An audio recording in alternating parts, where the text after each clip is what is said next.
నమస్తే. ఓం శ్రీ గురుభ్యో నమః. ఓం నమో భగవతే శ్రీ రమణాయ నమః. ఉపదేశసారం భక్తి యోగ సారం 6వ సూత్రం. ఉత్తమస్తవాత్ ఉచ్చమందతః చిత్తజం జపాధ్యానముత్తమం. ఉత్తమస్తవాత్ ఉచ్చమందతః చిత్తజం జపాధ్యానముత్తమం.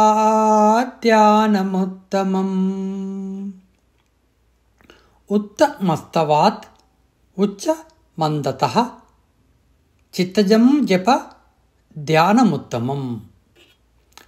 స్తవాత్ స్తోత్రాలను పఠించడం కంటే, ఉత్తమ ఉచ్చ దేవుని నామాన్ని బిగ్గరగా జపించడం ఉత్తమం. మందతః దానికంటే పెదవులను కదిలిస్తూ చేసే జపం ఉత్తమం.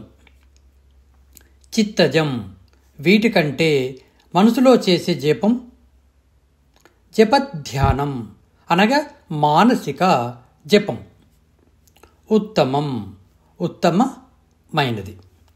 ఇక దీని యొక్క అర్థము, స్తోత్రాలను పఠించడం కంటే దేవుని నామాన్ని బిగ్గరగా జపించడం ఉత్తమం. దీనికంటే పెదవుల్ని కదిలిస్తూ చేసే జపం ఉత్తమం.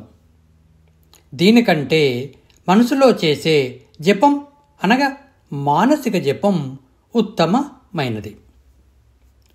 అంటే ఇక్కడ స్తోత్ర పఠనం కన్నా నామజపం మిన్న అన్నమాట.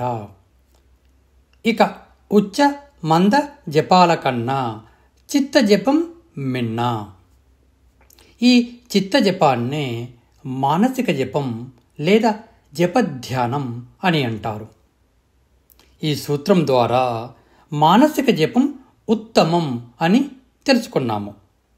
ఇక నెక్స్ట్ సూత్రం ద్వారా ఉత్తమమైన చింతన ఎలా ఉంటుందో తెలుసుకునే ప్రయత్నం చేద్దాం. Thank you.